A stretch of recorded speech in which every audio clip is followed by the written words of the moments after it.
Hey guys, back with another episode of the I Ching Oracle, the Cosmic Way.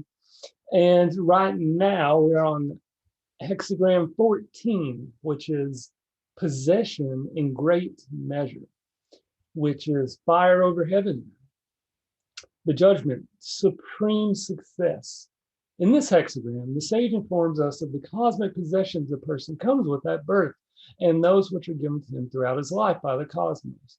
These cosmic possessions are all that he needs to live his life happily and realize his uniqueness. The cosmic possessions he is born with include what is called in this book his treasure chest of inner truth, his inner and outer senses, and a group of other senses called here the metaphorical senses. Also part of his possessions are his cosmic virtues, his supporting helpers called talents, and his automatic access to all the helping energies and aspects of the cosmos when he is in harmony with his true nature. Among the possessions he accumulates throughout his life are his experiences of the gift giving and helping nature of the cosmos, and those helpers that fulfill his particular needs. Other cosmic gifts are given to him in the form of jobs, a place to live, a love relationship, and friends that best suit him. Possession in great measure also describes the endless generosity of the cosmos to the person who is in harmony with it. A person's physical, inner, and outer senses give him a true perception of both the visible and the invisible worlds. They are the basis of his common sense, which provides him with the correct mental and physical responses to potentially harmful situations. It is his common sense that enables him to intuit incorrect motives in others and danger coming from unknown sources. The collective ego, by contrast, defines possessions within the context of the idea that humans are at the center of the universe. It presumes that humans are meant to possess the earth and everything on it. This is the cause of humans' aggressive and arrogant attitude towards nature, including their own bodies, and is the main cause of human separation from the cosmic unity. The collective ego, while promoting the idea of human superiority, trains the individual to believe that he is born lacking the qualities and help he needs for life. It then steals his energies by promising him that if he fits into all the roles it assigns him, he will attain its support and help. And if he does it with valor and self-sacrifice, he will even gain honors, privileges, and entitlements. By this lie and a variety of other sleight of hand tricks, the collective ego puts itself in the place of the cosmic consciousness as the source of people's needs. The person who has accepted the belief that he is born lacking and needy has put spells on his true nature that limit his cosmic possessions. Furthermore, his disbelief in the invisible world blocks him from receiving the flow of cosmic blessings. As invariably happens, the promises of the collective ego prove empty of the true help and nourishment that only the cosmos can give. When the person then looks for the causes of his impoverishment, he is told by the collective ego that his condition is due to the unkindness and indifference of the cosmos.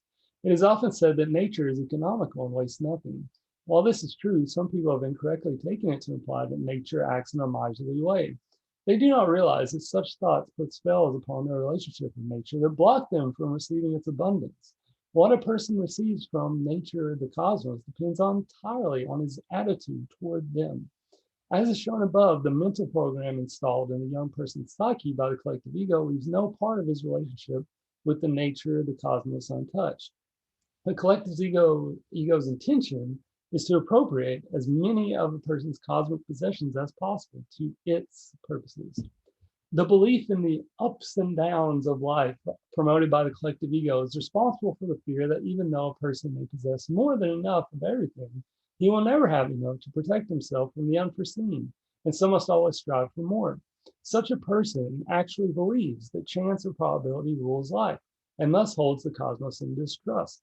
This view creates the fate that what he does receive from the cosmos is taken away.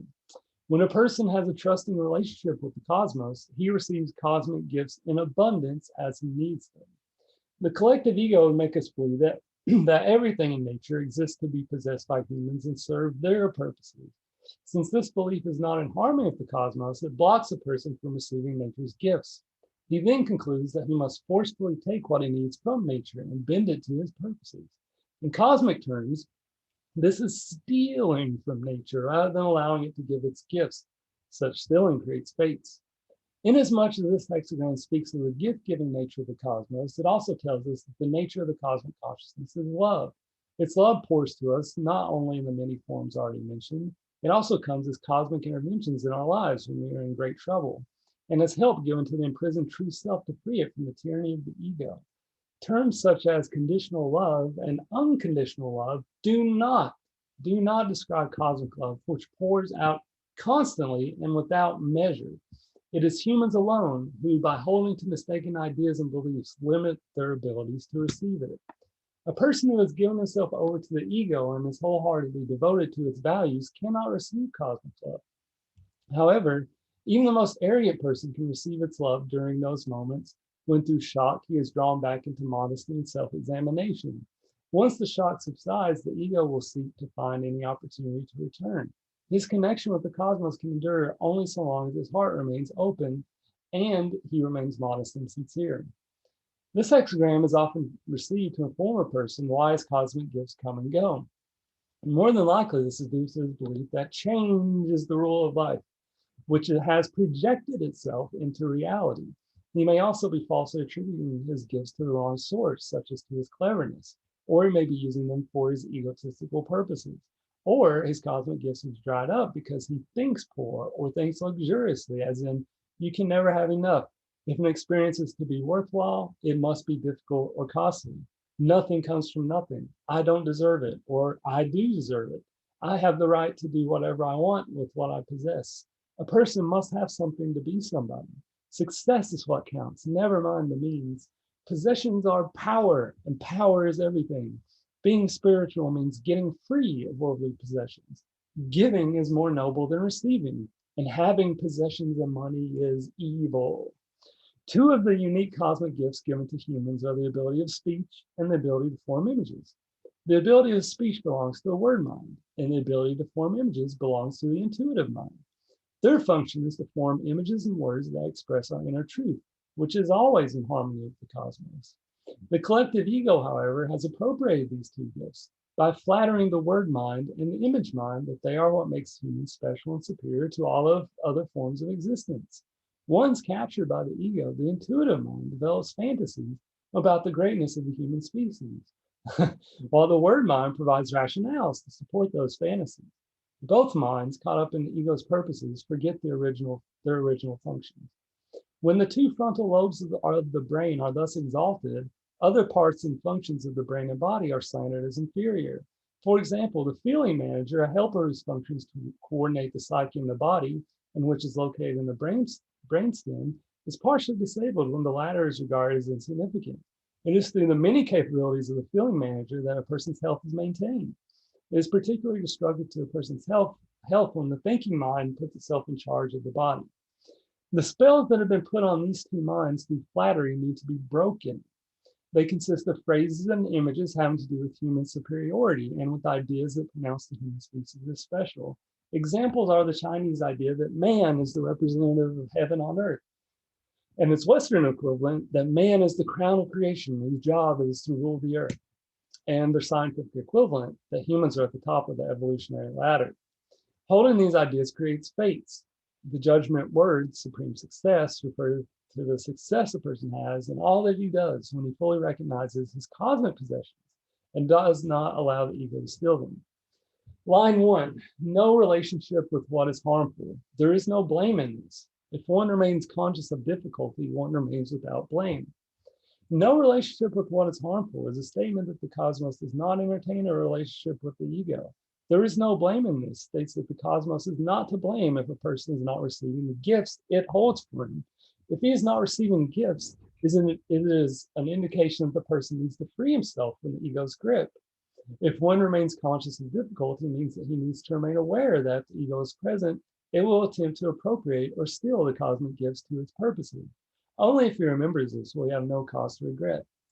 In particular, this line points to the demanding attitude of the ego and to its pretenses to having the right to receive love and the right to good luck and money. A person's security and all that he possesses is dependent entirely on his relationship with the cosmic source of those gifts. When he turns them to the benefit of the ego, be it in himself or others, he creates the fate of losing them. The cosmic gift of chi, or life energy, cannot be received in a love relationship if a person regards his or the other's sexuality as the cause of original sin. Such a view is a poison arrow. Line 2, a big wagon for loading. One may undertake something, no blame. The possession referred to in this line is the helper of transformation, the big wagon for loading, and its ability to take care of problems once we turn them over to it. It is there to help us clear away the main obstructions that keep us from receiving the cosmic gifts. One may undertake something refers to activating the helper of transformation by asking for its help and putting ego emotions such as grief, guilt, blame, self-blame, and blame of others, fears, doubts, and hatred onto its wagon. This enables the person to move on with his life without having to carry the heavy burden these emotions create.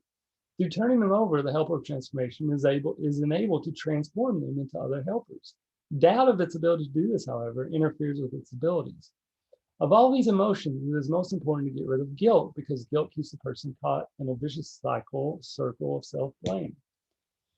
This line may refer to someone who is holding on to one or more of these ego emotions. If he continues to do so, they will create a fate. He needs to realize that the ego holds on to them in order to gain the energy on which it lives.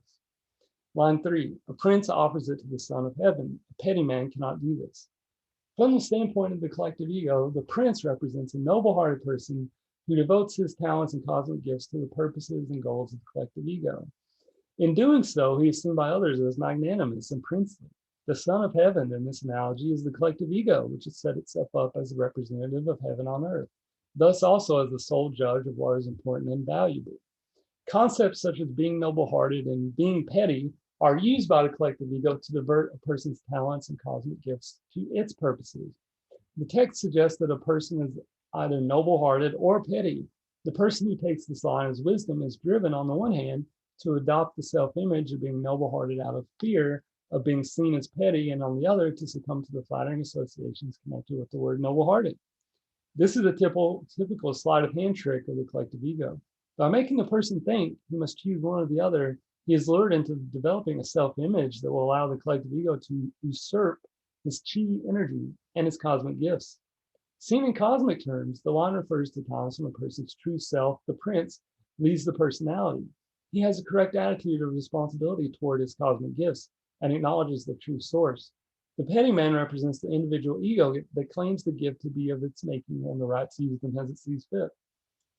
This line may also refer to a person's attachment to his possessions. That's when he is possessive of his love partner, or is emotionally attached to his looks, health, wealth, or position. It refers also to a person's attachment to his talents and abilities, to parents' attachment to their children, or a person's attachment to anything that comes into his care. The only correct attachment a person may have is to his inner truth. All other attachments come from the ego that believes it has rights over people and things. The condition by which we may possess anything is our continued recognition of its gift nature. This is also the condition of duration. Such an attitude towards our possessions, however, cannot be contrived. It is the result of deep realizations that accompany ridding oneself of the mistaken idea that humans have entitlements and that they can do with their possessions what they like. Receiving this line can also be an indication that a person has created a fate, even though it is not yet manifested. The cause of his fate is due to the spell mentioned in the general text, that humans are superior because they possess language. Ridding himself of that mistaken idea will extinguish the fate. A person can receive this line to reflect his incorrect view of himself as lowly and undeserving, or as not competent to approach the helpers directly. As a result, he holds back, and therefore is deprived of obtaining the help he needs. He must say the inner no to all the phrases and images by which he has come to accept this incorrect view of himself. Line 4, he makes a difference between himself and his neighbor, no blame. This line states that a person needs to see his uniqueness as a possession.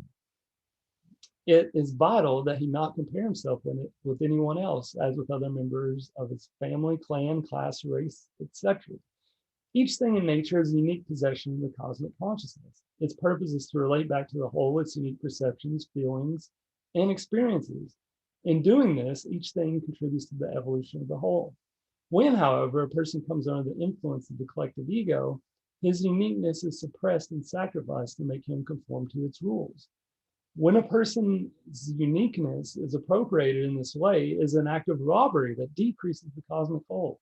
This line may be a statement to a person that he needs to free his true self from the ego's domination. and develop his uniqueness, which only his true self possesses. Possibly he sees himself as important, either for social, financial, or other reasons, or else he sees himself as unimportant. Either view distracts him from the real issue of recognizing his uniqueness. This line can also make a person aware that he needs to say the inner no to comparing his new relationship with the previous one, new love referred to in the line as the neighbor. These comparisons arise because the interconnection to the previous partner has not been closed. It is necessary to close any old interconnections since these are openings to which thoughts come that might damage the new relationship. The person may also need to free himself from unresolved issues left over from the previous relationship, such as a false loyalty caused by the belief that you can have loyalty to only one partner in your life. Making a difference between himself and his neighbor can also be counseled to cease watching another from an inner doubt in his ability to succeed on his own. Such a person does not understand that the other may ask a sage for guidance. This line may also refer to a person who sees himself as superior to another due to his accumulated knowledge. Such a comparison is superficial, since in cosmic terms, accumulated knowledge is devoid of the true understanding that includes feelings, and therefore is of no significance. Making no comparisons avoids creating cosmic blame. Line 5, he whose truth is accessible yet dignified has good fortune. This line refers to the person who recognizes the conditions under which he can safely share his cosmic gifts with others, when those others are sensitive to their gift nature and do not presume that they have a right to misuse them. He whose truth is accessible yet dignified refers to his unwillingness to throw his cosmic gifts away on the ego in himself or in others. He neither allows himself to be flattered by them or intimidated by the collective ego into giving into its institutions, nor does he allow others to say what he ought to do with his gifts. Thus, he is continually conscious of preserving his integrity and dignity. Line 6, he is blessed by heaven, good fortune, nothing that does not further. This line can be a confirmation of the blessings given by the cosmos to the person who, despite difficulties, has remained true to himself. It is also a statement that the helpers are coming to further him in everything he does, and to free him from the fate that he has caused. A person can also receive this line when he has won something to which he believes he has a right. For example, he may have won the right to receive love from another person. This impression is created by the traditional marriage ceremony. However, love is a cosmic gift that is not under the jurisdiction of the collective ego's institutions. Allowing the love relationship to be put into the harness of the collective ego blocks the person's access to the cosmic gift of love. It is the same with all cosmic gifts, such as those that come in the form of scientific breakthroughs, inventions, artistic talents, etc. When people credit these gifts to their glory and honor, the helpers in these gifts retreat so that the gifts become empty. All right, guys, thank you so much for watching. Don't forget to like and subscribe, please. It really helps me out. And I'll see you guys in the next one.